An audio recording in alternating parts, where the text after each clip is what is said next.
Remember, in the course of discussing movies, the host will spoil plots. You've been warned.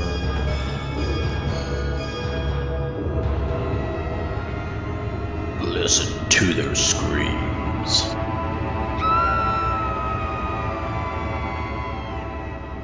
Greetings, ghouls and creeps, and welcome to Listen to Their Screams, the horror podcast that feels like you're chatting with friends. I am one of those friends, Dave. I'm joined as always by the other friend, Ike. Ike, how are you? You know, you say it's like chatting with friends, but man, like, let me tell you what, some of these people are weird. I don't know if I want to be their friends. Yeah, well. I'm just kidding, guys. I'm just kidding. Sometimes the weird friends are the funnest ones. That is true. That is true. So They at least keep it interesting. that's what I was gonna say. They keep it fresh. That's for sure.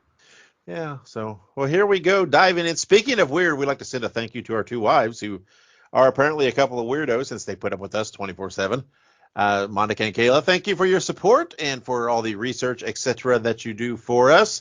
Ike, this week we are going to be discussing Insidious the Red Door, which is in theaters now. We both went and saw. We're going to review it today. This is the follow-up to last week, which we did a kind of a lead-in by doing the Insidious franchise review, where we discussed the 4 previous movies and ranked those as far as our favorites from 4 to 1. Always fun to do those franchise episodes and kind of get the overview of all the movies. But before we dive into all that and our weekly segment and our news and everything else, Ike, what have you been up to this week? Yeah, I didn't do too much. I watched quite a bit of stuff though. Let's see, what did I do though? Last weekend I went to the beach. That's not very spooky, but I live in Florida, so one of the perks of living in Florida is that I'm within, spitting distance of a few different beaches. So went to the beach. If you don't think the beach is spooky, you apparently have not watched Jaws enough. True, that is true. There's a lot of sharks. No, I'm just kidding. There's no sharks where I'm at least not normally. I will say one of the weirdest things about beaches that I've learned. Have you ever heard of sand fleas? I have, yeah. I've heard of that, yeah. So we have them here, but they're basically like little kind of like crustaceans, Yeah. but they're really small and they live in the sand. But they're called sand fleas. But these are some ugly looking motherfuckers. Let me tell you. I don't purposely go out of my way, but like if you put your hands like deep into the sand and like lift up, you can usually sometimes find them near the shoreline. Now, not that I would ever do that because I have no desire to touch a sand flea, but apparently people cook them up and eat them too. So it's something I learned recently. Interesting. Which is kind of spooky. They're a little creepy looking, but in any case, outside of that, I did watch some movies. Of course, that's kind of my thing. I watched Run Rabbit Run. You mentioned that last week. Yeah, Netflix. what'd you think of that? I thought it was pretty solid. I will say it was a little bit of a slow burn to begin with, but the further you got into the movie, it definitely got better.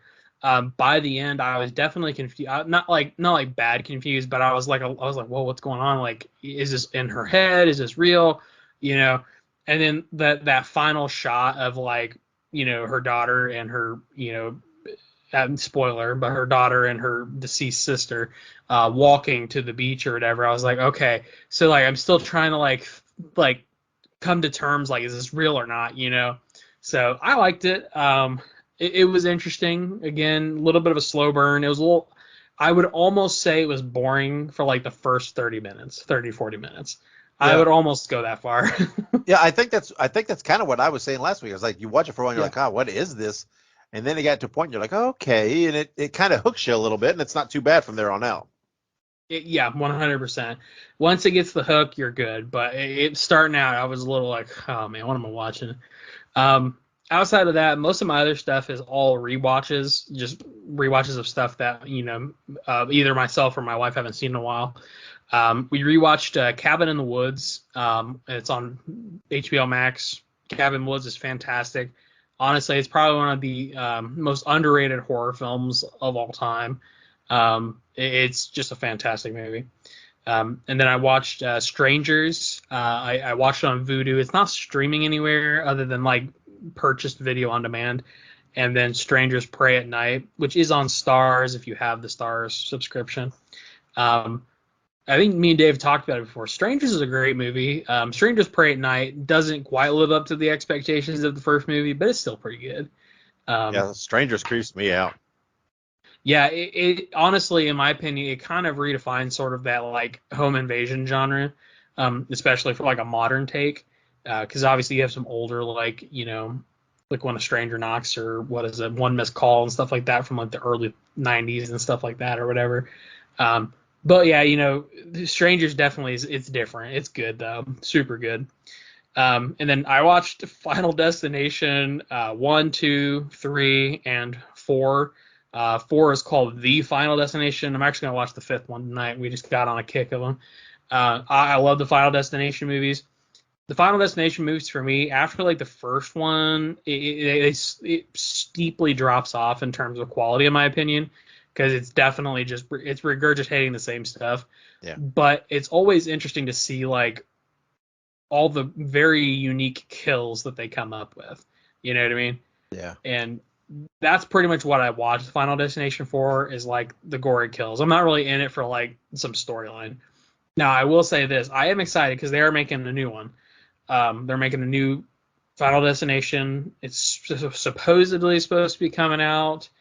I heard, so I've heard many things, but I heard it was either going to be end of this year or next year. So we'll see how that goes. Yeah, I mean the Final Destinations though did have a lot of impact in pop culture because you see They that did. whatever you want to call it, that chain reaction sequence type kill, creep into a lot of other things.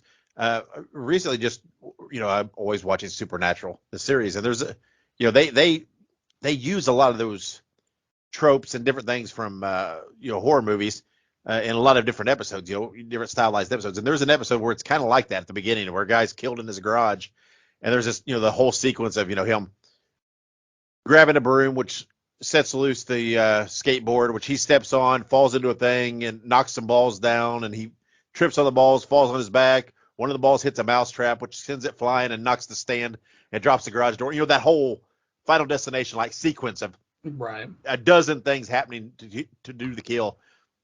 So take it for what you will. Again, it is one of those things where there was it was successful, and then maybe they overplayed it off there for a while, and lost some of the originality of the first. But yeah, I mean the first, it was to me kind of a bit groundbreaking. It was in doing that, and giving that almost giving that death as a character type feel to it, Yeah. and it's pretty unique. But I think you, especially near that time and shortly after. I mean, I think you saw that seep into a lot of pop culture. No, yeah, absolutely. Yeah. Final Destination is one of those really interesting film series that its effect was not only on horror, but it definitely seeped into other parts of the culture. But yeah, absolutely. I love the Final Destination movies. I'm not shitting on them at all, but I'm just saying the later ones are not as good as the first few. That Um, a whole generation will, forever be terrorized anytime they're driving down a road behind a truck carrying logs. Yeah, logging truck. Yeah, that's what I was gonna say. I think there's a lot of funny like memes from that series as well because, especially in this day and age, especially since like the people who watch Final Destination are kind of like getting grown up and stuff. It is sort of a joke online where they're like, yeah, I won't drive behind logging trucks. I won't, do this. I won't do that. I'm afraid of lawnmowers. Stuff like Yeah. that. I It's do that all funny. the time if we're driving and there's a log truck, and I'll come up behind it and I'll be like, oh, I go to pass it. And I'm like, nope, not going to do that. I've seen Final Destination. So, Right. Oh Lord. But otherwise, didn't really watch much of anything. Other than what I just said. But yeah, man, the Final Destination movies they take up a lot of time. There's so many of them. yeah, yeah. It's one of those things that I will do a rewatch. I've not rewatched the majority of those in a long time. But with a new one on the horizon, at some point I'll do a rewatch of them. And even sit through ones that I don't care for or whatever, because when I do a rewatch, it's got to be complete. So, That's right. but I'm not going to list off everything I watched this week because I watched so much stuff because I'm still working through the list on the In Search of Darkness, the documentary, the 3-part documentary, where they have the checklist of all the movies they discussed, and I'm working my way through them. And any of them that I've seen recently or many times, I'm not rewatching. I'm only watching the ones that I've not seen before or that I haven't seen in a while. But I've hit and revisited a lot of movies. Things like the Fog I hadn't watched in a while, The Changeling, Dress to Kill, The Burning, Firestarter, Night of the Comet. I've watched a lot of these kind of things here recently, and most of them I've seen before, but it's just been quite a while. One thing outside this realm that I did watch Sinister after you mentioned it last week when we were talking about the Insidious franchise, and you brought up Sinister. And I thought, I haven't seen that in a while, so I did watch Sinister shortly thereafter our last recording, but. So I've watched a slew. I mean, I watched Cujo. I've watched so much stuff that I just, majority of the stuff I haven't seen in many years. Just as I work my way through this list and trying to revisit some stuff and watch some things that I haven't seen for a while. I mean, there's some good, there's some bad, and what have you. They're not all winners, but I'm watching them, and it's fun. It's kind of I kind of like that it's. I've got this list that I'm driving through, and it's kind of guided by, because a lot of times, I'll sit there and thumb through and be like, what am I going to watch? What am I going to watch? What am I going to watch? And, I'll spend more time trying to scroll and find something that catches my eye than I do watching. So, a lot of times they're just so happen, nothing catches my eye or jumps at me, and who knows? I scroll through and end up, whatever, watching The Simpsons or Batman 89 for the 5,000th time. So. Oh Lord, The Simpsons. Always a good comeback to you. Always gotta come back to The Simpsons. Yeah, that's my go-to when I'm really can't pay much attention, or if I just have a limited amount of time. That's my go-to, throwing an episode of The Simpsons on, and it's always good for a chuckle, no matter how many times you see them, especially those early seasons. So, absolutely. Well, all right then, let's get to our weekly segment. Two Truths and an AI. And this week we are going to play Two Truths and an AI. And this is, Ike, where we have 3 descriptions of horror movies. And 2 of them are actual descriptions of actual movies that were made. And one of them is not. And it was generated by an AI with Monica handling all that work. And I'm going to read them to you, and you're going to try to see if you can choose the fake movie. And this, so far we've done this 3 times. You have successfully picked twice and been unsuccessful once. Right now, you're on a 1-game losing streak. So let's see what you can do here. I've got the descriptions in front of me. Ike, are you ready to play Two Truths and an AI? I'm as ready as I'll ever be. All right, here we go. Movie number 1. 3 small-town friends stumble upon a book in an abandoned house. Despite the clear warnings, they open the book only to bring unimaginable horrors to life. Okay. Movie number 2. This is the story of a little girl who somehow finds herself in a strange fantasy world filled with magical creatures after she and her mother move. Originally only fascinating, they soon turn into things she can't run from. Okay. And movie number 3. A family moves into their dream home only to find it haunted by the previous family. In their attempts to rid the home of the ghosts, they unlock an entity more fearsome than the first. Interesting. They all sound like potential movies.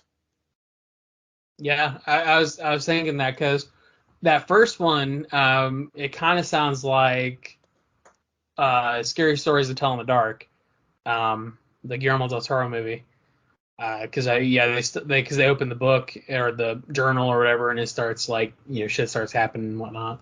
Also, there's like a billion movies where there's like an evil book. The second one, that one kind of sounds like Labyrinth, like the David Bowie movie. Mm-hmm. But I'm not like sure if that counts as like a horror movie or is that like horror adjacent maybe. I don't know. The third one it could be a number of things. I mean, like Amityville Horror, Poltergeist. See, the thing about the third movie that it's rubbing me the wrong way is that I can't think of a horror movie where they get rid of something and then the next thing is even worse. Like I can't think of a ghost movie like that. This one's Well, hard. I have a good guess on what the third movie is. Yeah, okay. But I'm not So, trying. Well, I guess I did just help you, but I could be wrong because I've not seen the answers. I had no part in this. But I will tell you. right. Then I'll tell you. Then let's have a discussion. The third one sounds, and I could be wrong, but the third one sounds an awful lot like Beetlejuice. Yeah, it does sound like Beetlejuice, doesn't it? Yeah, because Yep. I guess that's true. So then, if the third one's Beetlejuice, the second one could be a Labyrinth. Because I have not seen Labyrinth in a long time, but if I remember correctly from Labyrinth, it's the girl moves and like somehow ends up in like this thing or something like that. I thought. I don't remember though. Oh man, this is a bad thing about not remembering movies sometimes. Okay. But then the first one then also seems kind of generic, right? Like it could be any movie that has to do with a book. Okay. So I think based on our deductions, based on my what my brain is telling me, I'm going to say that the first movie is the AI. All right. So Ike is picking movie number one, which says three small town friends stumble upon a book in an abandoned house. Despite the clear warnings, they open the book only to bring unimaginable horrors to life. Ike says that is the AI. So let's go to the results here. Oh wait, that could be Uh, Goosebumps too, couldn't it? No, sorry, go ahead. Go ahead. Keep going. Again, this says three small town friends stumble upon a book in an abandoned house. Despite the clear warnings, they open the book only to find or to bring unimaginable horrors to life, and that is the AI movie. It is generated with the parameters of three friends go through a portal that takes them to a place with horrors. Interesting. Movie number two says this is the story of a little girl who somehow finds herself in a strange fantasy world filled with magical creatures after she and her mother move.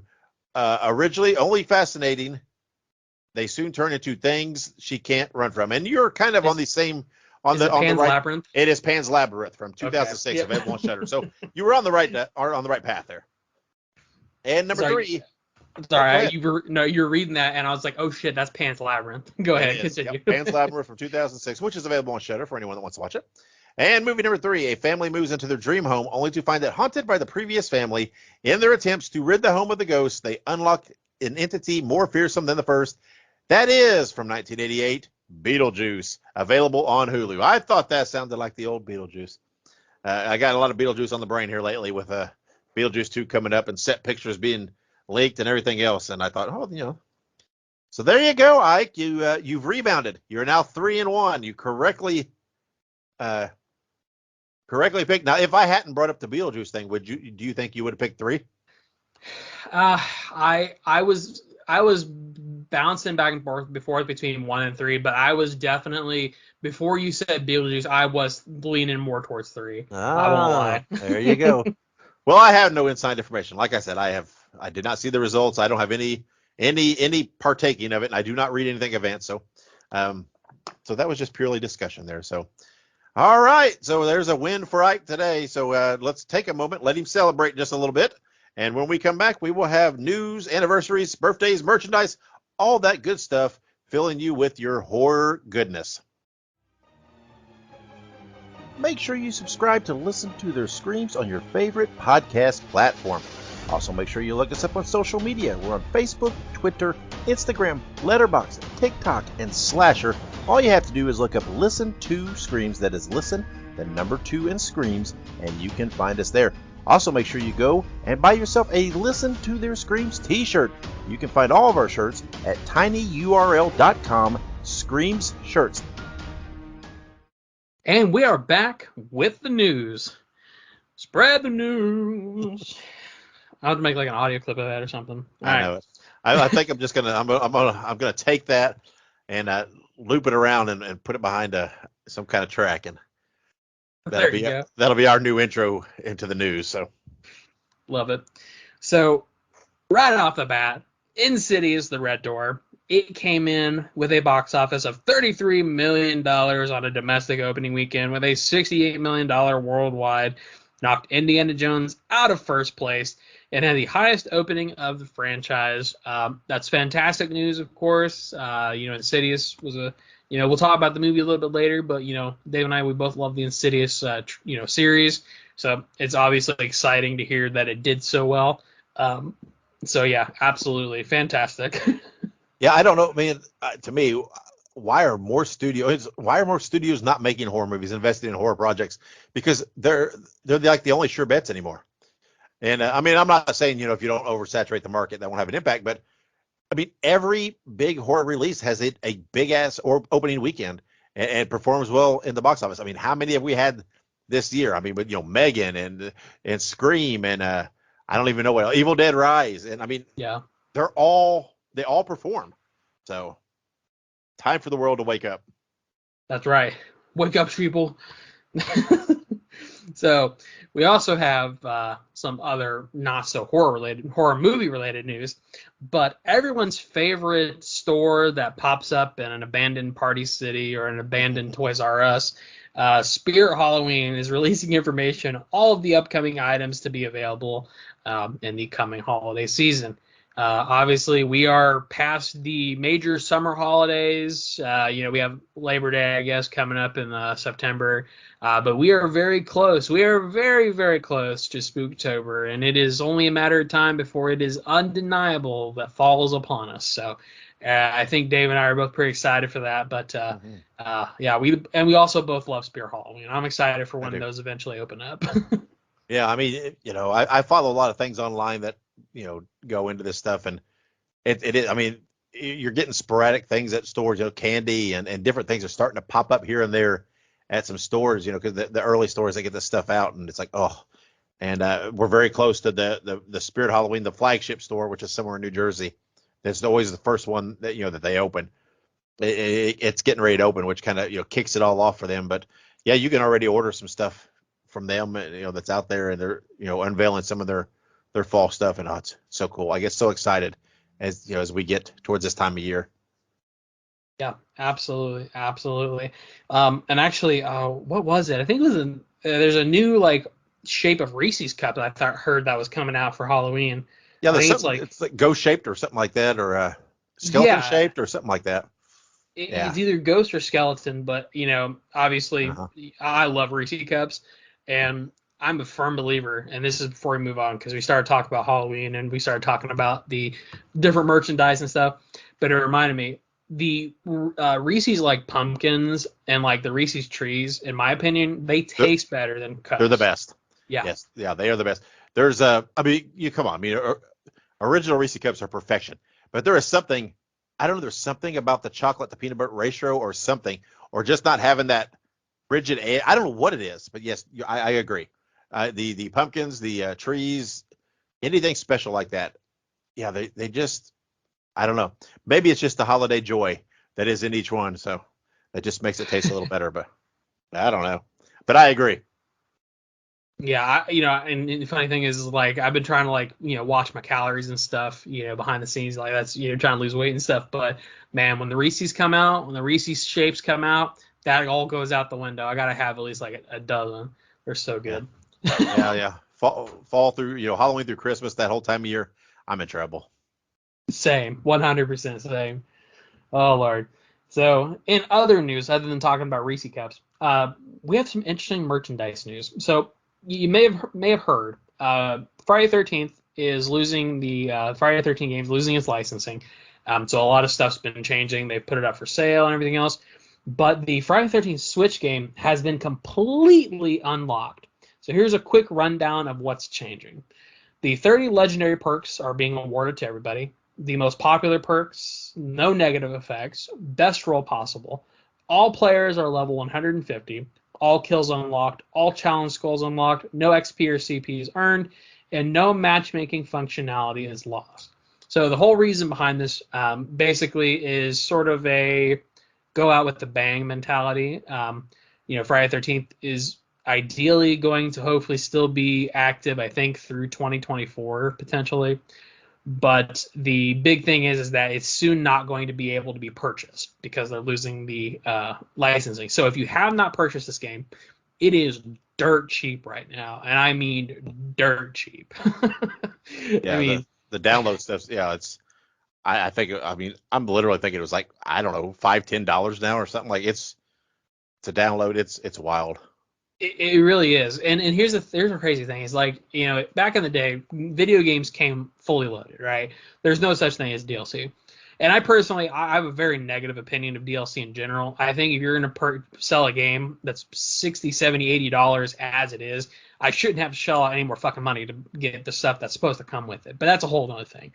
Yeah. But what I truly believe about the Friday the 13th game is that the creators know that this is a passion product. This is a lovely game that is made for the fans. So they are really trying their hardest so that way all fans of this franchise can get in there, get a taste, and just ride that, ride Puff the Dragon until it no longer rides no more. You know what I mean? And that's exactly what it is.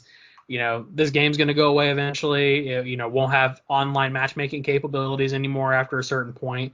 If you have it already downloaded, it's obviously not going to go anywhere. But there will come a point where that game will no longer have functionality as a multiplayer game. So they're really trying to get people to like enjoy it. Yeah, and it's still a fun game to play offline and just play, by yourself. It's still fun that way. But Right. yeah, so I still highly suggest, even with with the looming end of the online stuff, I still highly suggest people grab it while it's cheap and whatever else. I mean, they're talk that the it'll get picked up by someone else. There's going to be a new game in development very, very soon. So it's interesting times for the world of Friday the 13th gaming. Absolutely. Absolutely. All right. With that out of the way, we now have some upcoming birthdays and upcoming anniversaries.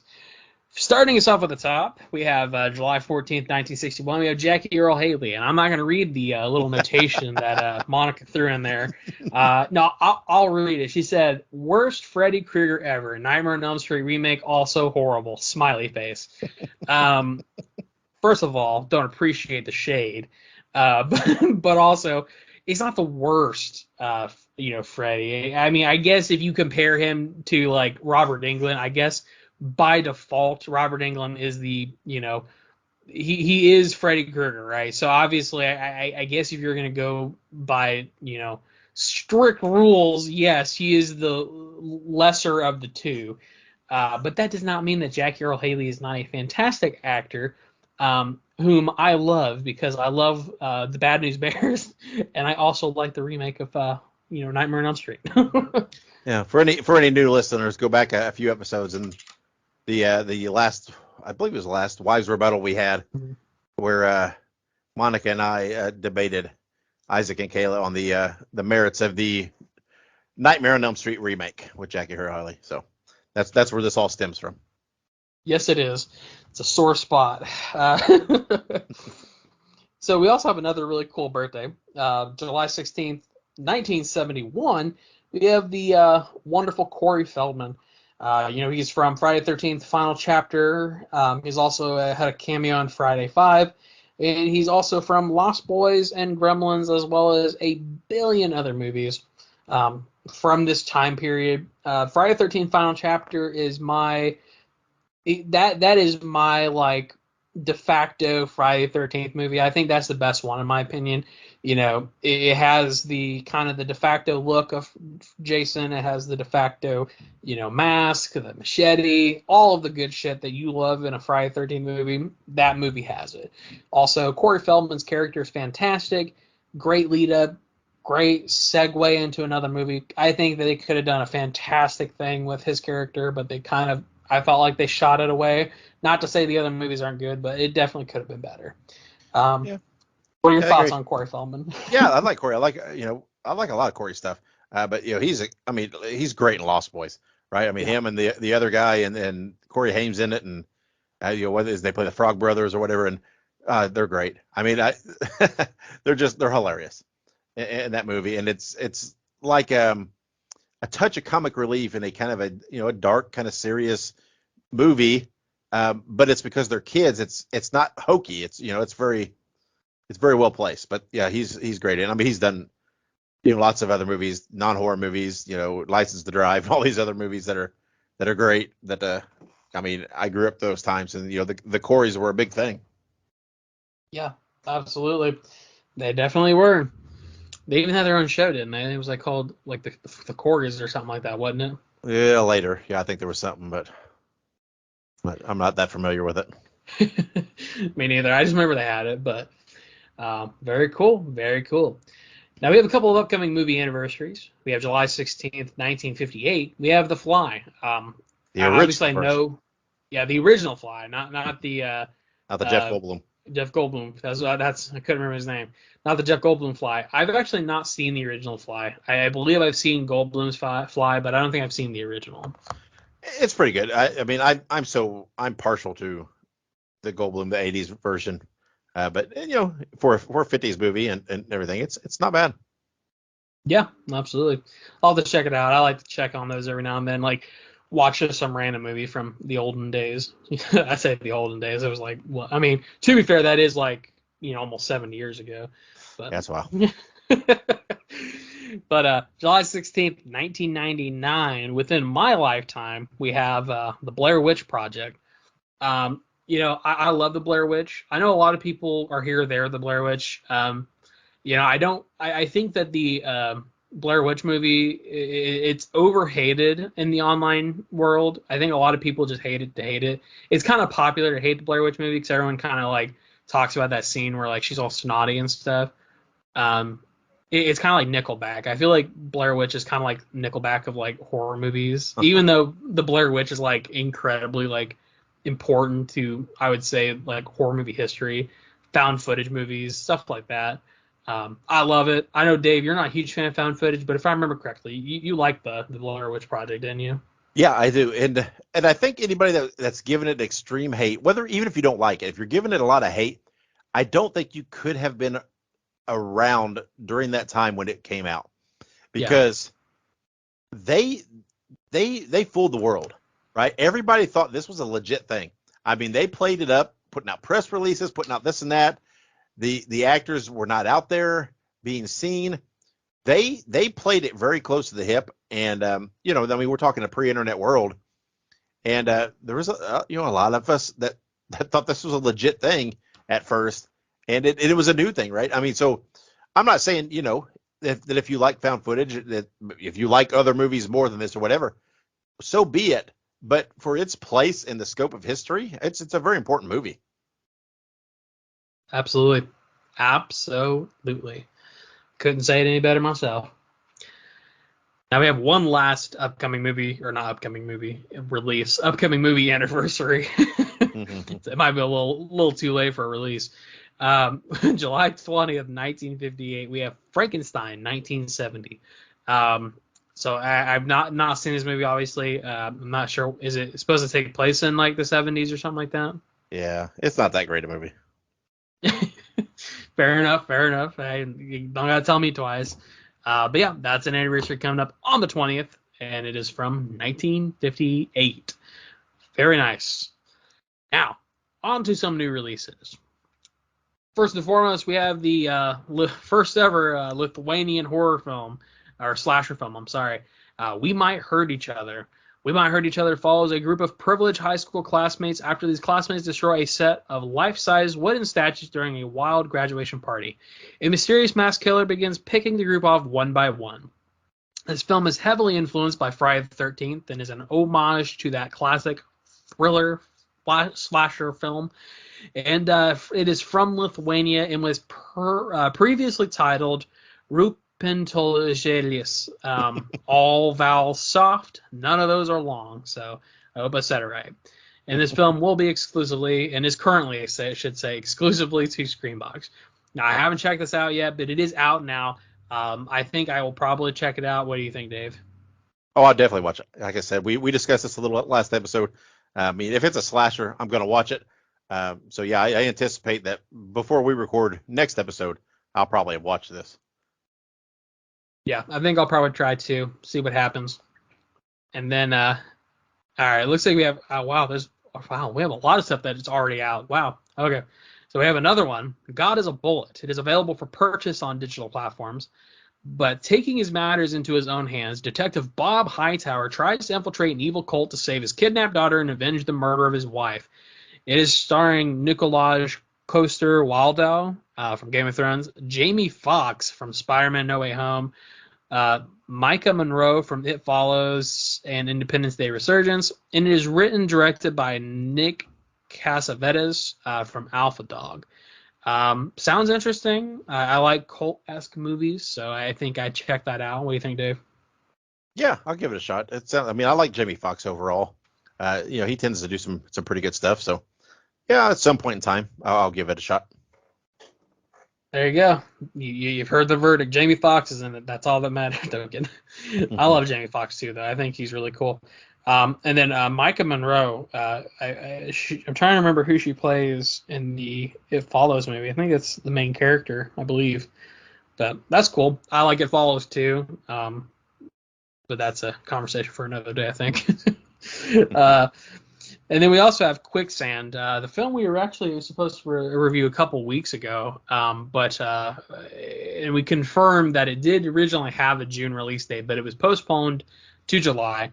But it is currently available on Shudder / AMC Plus. And we're going to review it next week now. So cool.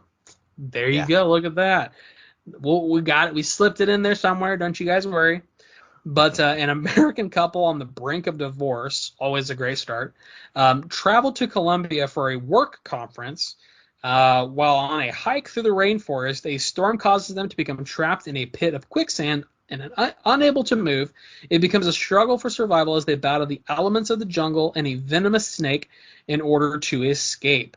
It is starring Carolina Gaitan from Encanto and Alan Hawko from Jack Ryan. So I don't know who that is from Encanto or from Jack Ryan, but I think we talked about this movie before. If definitely I've not seen any trailers or anything, but I can already tell it's probably like a small scale, small scope type movie, small set. Probably takes place mostly in that that pit of sand. Probably in the same ballpark of like Holy Shit or 127 Hours or whatever that Ryan Reynolds movie is where he's buried alive. But definitely interesting. I'll be excited to watch that for sure. What do you think, Dave? Yeah, I'm looking forward to it. That's why I'm kind of glad it worked out where we could still review it, because I was looking forward to it, when we thought we were watching it before. So, but it worked out where we, wasn't anything else more prominent or whatever. So I'm excited. I'm looking forward to it. Sounds, could be fun. Absolutely. Alrighty, so we have a couple more upcoming releases. I say a couple, there's quite a few, so we'll just try and rock through these here. So we have The Flood on July 14th that will have a limited theatrical release and a digital release as well. A daring jailbreak during a dangerous Louisiana hurricane is interrupted by a horde of large, hungry alligators. This is starring none other than Casper Van Dien from Starship Troopers. He plays Rico. I love Starship Troopers. It's probably one of my favorite science fiction movies of all time. And it also has Nikki Whalen from Halloween 2, the Rob Zombie edition. I'll definitely check this out. I like both those people, so it looks interesting enough. Some killer alligators could be all right. That's right, killer alligators. We also have Bird Box Barcelona. That's a triple B for you. Bird Box Barcelona on July 14th and on Netflix.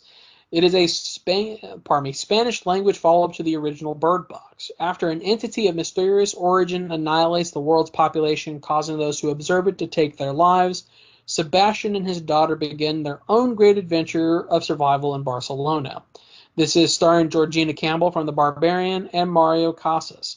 I loved Bird Box, the original, so I'll probably check this out. Can't beat a good Bird Box movie. Yeah, sounds fun. Yeah, sounds fun too. Yeah, I remember when Bird Box was the hot thing when it came out. So yeah, I'll probably give it a shot at some point. Very cool. And then we also have Final Cut from July 14th with a limited theatrical release. This is a French remake, so a subtitled remake of the movie One Cut of the Dead, which is a 2017 horror comedy phenom from Japan. $25,000 budget, grossed about $30 million worldwide. I believe, seen One Cut of the Dead. It is a zombie-esque movie from Japan. Definitely relies on the heavy comedy of it. So I mean, I'll watch a French remake of it. Why not? Yeah, I mean, I'll give it a shot. I mean, if it's if it grossed 30 million or whatever else, I mean, got to have done something right. So Right. give it a shot. Exactly. Can't beat it. And then we also have Natty Knox. We talked about this briefly last week, but it's on July 21st, limited theatrical release and a same-day digital release.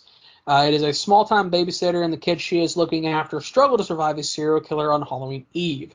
Starring none other than horror icon and legend Robert Englund from the Nightmare on Elm Street series and Danielle Harris from the Halloween series from like 4 to 5, 4 to 6-ish. Obviously, I'm going to watch this for Robert Englund alone, but this definitely sounds like an old school slasher, so I'm all aboard. Yeah, and I think in 2 episodes, I think we'll review this because I think we have another hole there with not any big release or whatever else. And I thought this will be a fun one for us to review there in 2 episodes. So we'll do Quicksand next episode, and then the following week we'll plan to do Natty Knox. So Very cool. You've heard it here first, folks. And then last but not least, or maybe least, who knows, we have The Mistress from July 28th, and it will be limited theatrical and a digital release. The Mistress follows newlyweds that move into their dream home and discover their old love letters that unleash a horrifying spirit. The LA International Film Festival Best Feature winner was awarded to this film, so I'll give it a shot. I like international films and such, so yeah, I'll give it a shot. I'll give anything a shot once before I never watch it again. yeah, I'm intrigued by how they do that with love letters unleashing a horrifying spirit. That should be interesting. It's got my attention. Absolutely, that's right. All right, whew, that was a lot of stuff to talk about. So, if you missed any of that, or if anything I just said to you sounded like French because I'm talking fast, make sure you follow us on social media because we'll probably post about this stuff again in the future when it comes out. With that in mind, we're going to take a brief break, and when we come back, we will talk about the one, the only Insidious Red Door. Listen to Their Screams is now a Fangoria collaborator. Get 20% off your order at shop.fangoria.com by using the promo code LISTEN2SCREAMS at checkout. That is listen, the number 2, and screams. Or you can click the link in the show notes. All right, and we're back on Listen to Their Screams, and it is time for our review. And this week we are reviewing Insidious the Red Door, which is out now in theaters, as we mentioned earlier, on its opening weekend. The number 1 movie domestically at the box office. It is available theatrically, and it is The Lamberts must go deeper into the further than ever before to put their demons to rest once and for all. It is starring Ty Simpkins from the Insidious franchise, Jurassic World, and he's Harley Kinner in the Marvel Universe. Patrick Wilson, of course, from the other Insidious movies and from the Conjuring franchise, and Rose Byrne from the Insidious movies and Bridesmaid. And this is also Patrick Wilson's directorial debut. He was the triple threat in this movie. He acted, directed, and sung a song again in this movie. So, yeah, Patrick Wilson showing off all the skills in this movie. And this is the thing. I was super psyched about this movie, super excited, and I really, really enjoyed it. When it started, I thought there for a bit, I thought, oh, it's kind of moving a little slow. But then when it really started going, it really, for me, it really went. And contrary to a lot of times when I complain sometimes about how they try to overdevelop characters in movies and they take too long and don't get to some action. I think when you have a movie like this where it's the 5th installment and you got that time gap where there's a lot of stuff that's happened, and we've mentioned the spoilers many times, but you've got the Lamberts are divorced. There's obviously a strained relationship between Josh and the kids, and you kind of find out that it's mostly due to the fact that he senses or feels that something's wrong with him, right? That he feels hazy, and it's because of where they were set to forget the memories of the further and everything that happened. Him and the son, the oldest son, and the oldest son is going to college, but there's a lot of development between the strained relationship between the father and the son, and again sometimes that doesn't work, right? It's too slow for a horror movie or whatever else. Given, like I said, that we are, as far as the Lamberts, this is the 3rd movie of their story. And we've had that time gap jump. I think it works really well on this because it helps bring you up to speed. It helps create the tension that is between these two and this gap in this space between father and son, which becomes a very crucial part of the last part of the movie, and to get that resolved. So, I know I'm like I said, I'm critical sometimes of that, of a slow burn being too slow, but I really feel like it kind of works with this movie. What do you think? Yeah. So I first and foremost, I love the movie. Let me just say that right at the front. I will agree that sort of the lead up to, like, I would say for the first like 20 or 30 minutes or so, it is a lot of exposition. It is a lot of kind of catching you up from where we were, where we've been type thing. But and they open up to a funeral. It is Patrick Wilson's character Josh, his mother Lorraine, is dead in this film. She had recently passed away. So basically, you have sort of this catalyst for everything that happens in the film, is sort of Lorraine passing. This sort of created the needed stress and everything else that kind of caused their powers to start to resurface and things like that.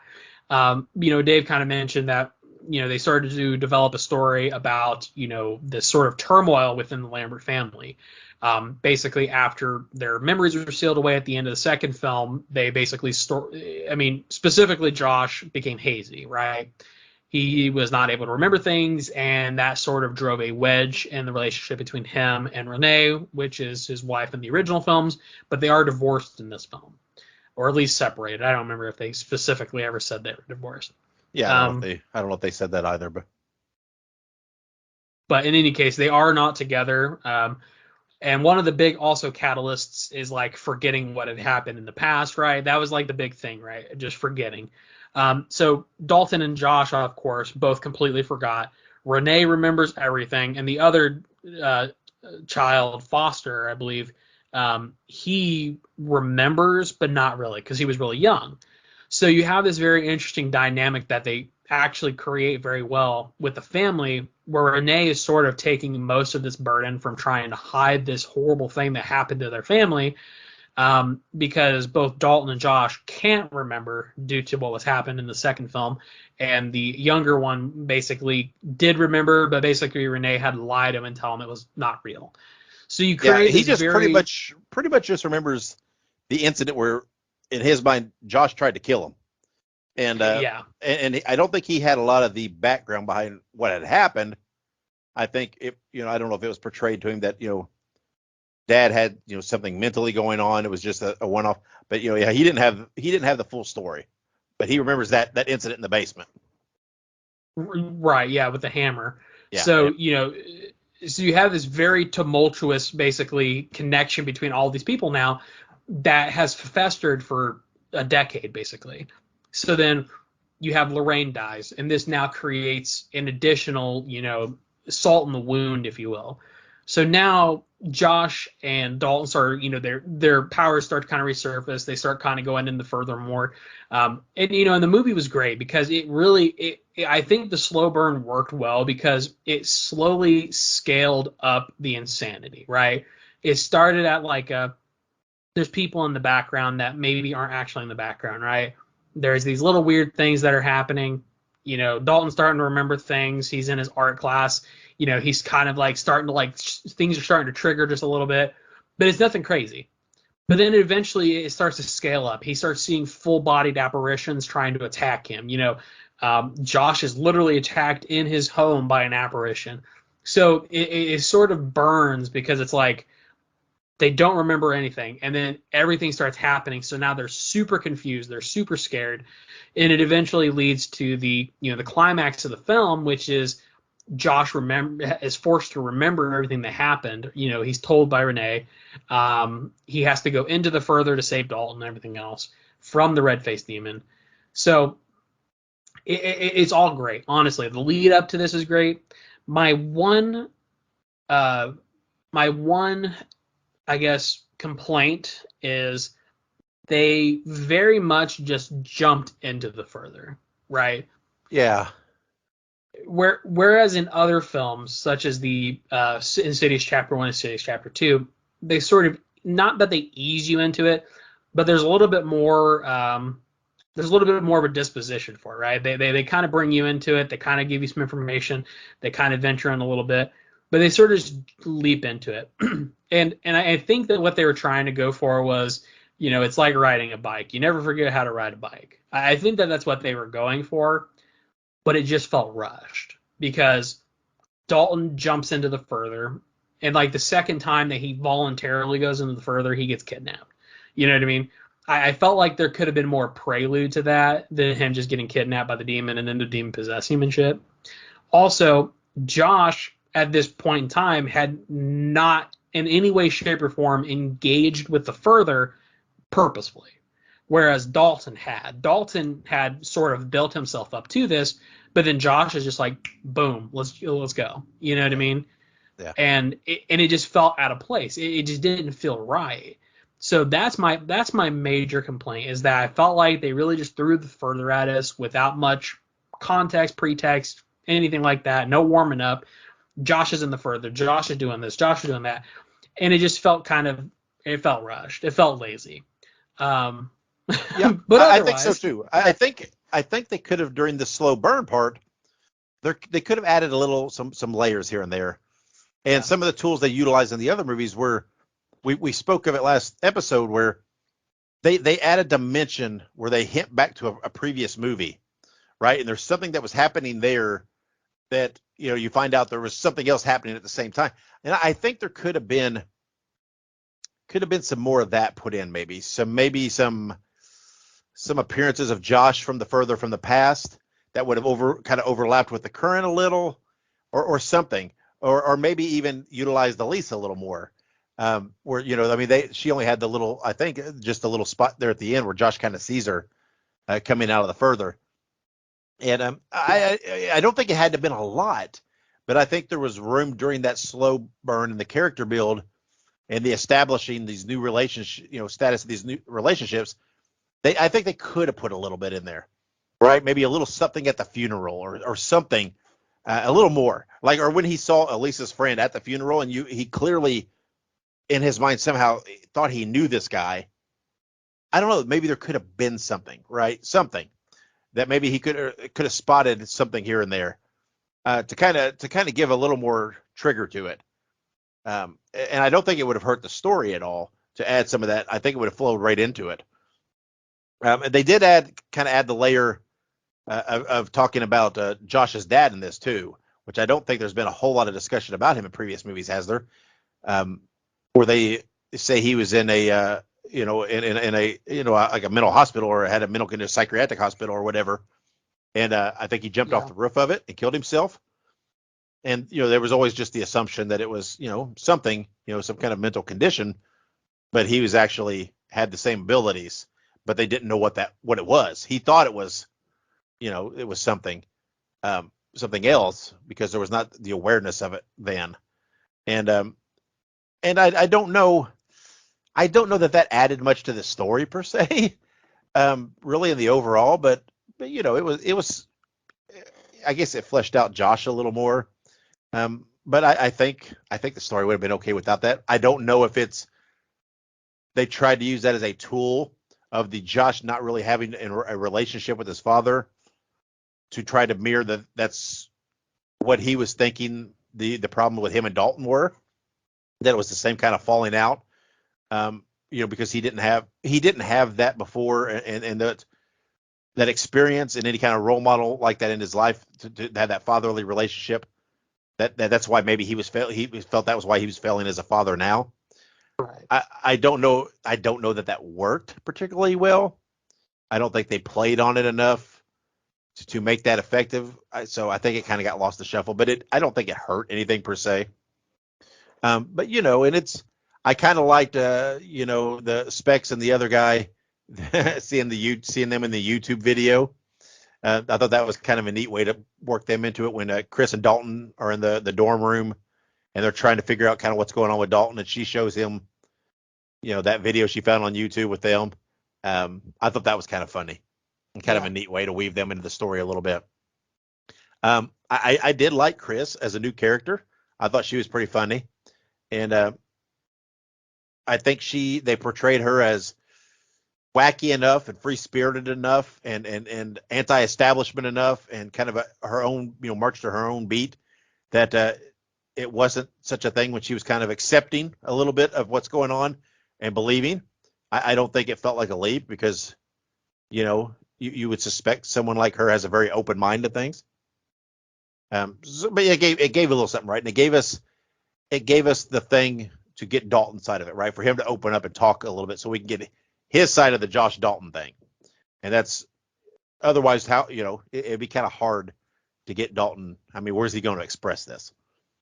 Right. So I think it worked for that. And it did. I kind of, like I said, I enjoyed the movie. I kind of agree with you. When it got to the part where he went and saw his wife or his ex-wife or whatever, and they were having the discussion, and she was kind of like, "Oh, okay," and she just kind of tells him what. I was kind of like, "Oh, that just kind of seemed all of a sudden to me." Yeah, I don't know. I don't feel like she. I guess I didn't feel like she fought it much of what the effect. I don't know. It just kind of felt a little odd to me how she just kind of felt. I don't know. It felt a little too easy for him to suddenly get everything, learn everything back. I don't know. It struck me as a little. I don't know. Like he didn't earn it. Right. It was odd, but overall it was a pretty good movie. There were definitely some creepy parts. Like I said, we mentioned last episode that was in the trailer, the MRI. Ooh, creeped me out. Oh yeah. And even before he saw the person, that whole scene where he's sitting there and he's panicked, right? Because the lights are out and he can't get out and no one's talking to him and he squeezes that whole thing. I almost couldn't watch part of it. It was literally striking on my phobia there. Did not like that at all. And but it was, I think it was a fun movie. I think it was a good, a fairly decent installment in the series, and a fairly decent installment in the Lambert story. They do, they give the indication that they believe the Red Door is sealed, right, and then it's done. But then there at the end, you see the light above the Red Door or above the door comes on, which gives us the hint that maybe that's not completely true, or I guess that's a credit scene. Yeah, in credit. Yeah, an end credit scene where so they've definitely, no pun intended, kind of left the door ajar for something else. I don't know that it'll be a Lambert thing. I kind of feel like they've probably. I think they're done with the Lamberts, and I think they will branch out and expand the universe like we discussed last episode with some other things, some other stories. I don't think they're done telling the Elise story, and there's lots of other things that they can do. Like you mentioned last episode that they've not closed the door on doing the crossover with Sinister, and there's lots of things they could do, right? Because the further is there, this ability is not exclusive to the Lamberts.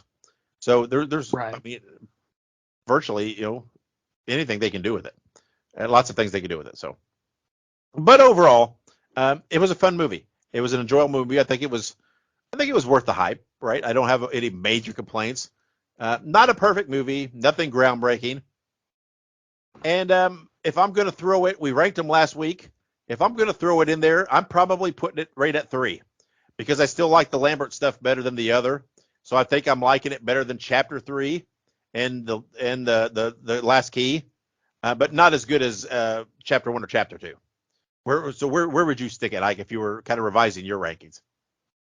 Yeah, I think that out of the 5 that we had, I would have to put it at 3 because you have 3 was number 5, Last Key was 4, and then 2 1. So I'd have to put it right in the middle, like you said, because the other Lambert movies are great, and they exist not only as like nostalgia for me, but they also exist as like these very well-made movies, and it's hard to beat them. Even though this movie was absolutely fantastic, out of this world in my opinion, very very good with some minor things that could have been better. Yeah, it'd have to be a 3, unfortunately, but I guess 3 is not bad in this case. Yeah, I mean, like we said, 1 and 2, I really really really enjoy 1 and 2, and I think they go together as a 1-2 punch so well, and Yeah.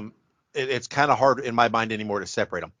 But I definitely like the Lambert stuff better than the other movies, and that's not really a slight to them.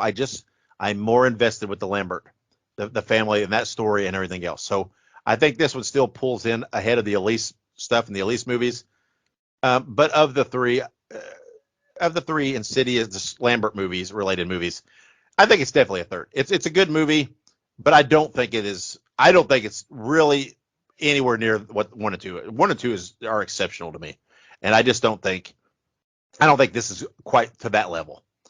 It's Right. it's a good movie and a decent part in this franchise, but it's not on the realm of 1 and 2. I really enjoy 1 and 2, especially like I said, the back to back, the overlapping, and all the little nods you see. I just don't think this touches it. No, absolutely. I have to agree. There's a lot of great things about those movies, a lot of great things about this movie, but there's no way you can dethrone the first two movies. Absolutely not. Yeah, I'm curious now when it comes out, streaming and everything else. I'll be very curious. I want to really sit down now and watch, 1, 2, and this one all Yeah, together, me too. and see what that flow is like and how they feel. Doing a kind of a binge of the three Lambert movies together, and see how they fit, because it's easy to, it's difficult, I mean, to kind of put that when you're not watching them, back to back to back. I like that, to see how they feel together. So I'll be looking forward to that when this is available, and really watch those three together. So, all right, Absolutely. well, let's rank this thing, Ike.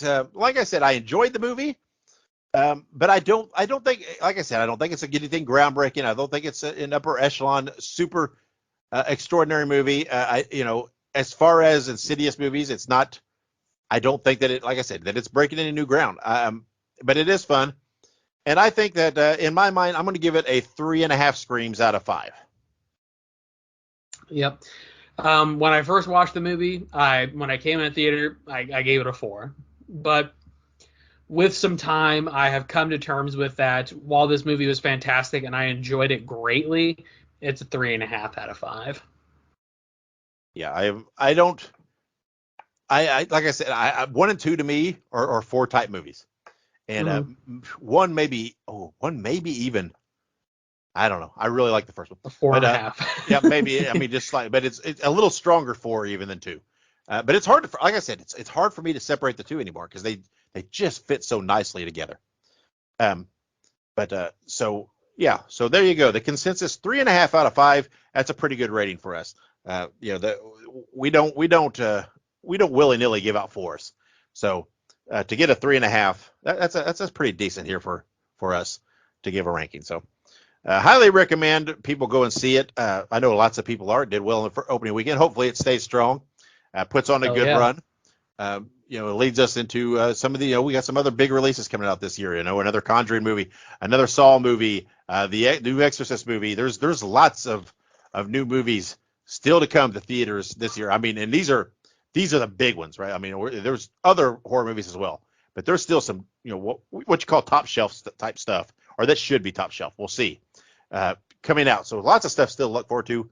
But here we are, just early to mid July, and man, there's been some really, really good movies so far this year, and I kind of thought about that a little bit the other day for a bit, thinking, man, we're a little over halfway through the year now, and it's time to start in the back of your mind formulating, well, how are we ranking Yeah. these as our favorites for the year, right? Because that'll be here before we know it, in the end of the year, and it's going to be fun. It's going to be fun to sit there, and I'm saying I'm still sitting pretty firm so far. I haven't overthought it, really dove deep, but just off a whim, I'm still holding true that I in my mind, enjoyable for me. I still think Evil Dead Rise has been my favorite so far of the year. Yep. Same. 100%. Evil So Dead Rise was the most anticipated movie I had, going into this year. There are some really good movies coming at the end, so I'll withhold total judgment, but at least right now I'm in total agreement. Number one is yep, Evil Dead Rise. yep. We'll see when it gets there, but and I mean, I'm not saying I won't change my mind, or I'm not saying if I sat down and really looked at a list hardcore and thought, oh, there might be some things I forgot about. But I'm also curious to see what will be the sleeper pick that'll crack for us. Right? Last year it was Deadstream, right? It was the non major release movie that kind of slipped into our top 5, but we really loved. So I'll be curious to see this year, what that is for us. I don't know that there's been one so far That's I mean, perhaps Skinamarink maybe so far. I mean, Yeah.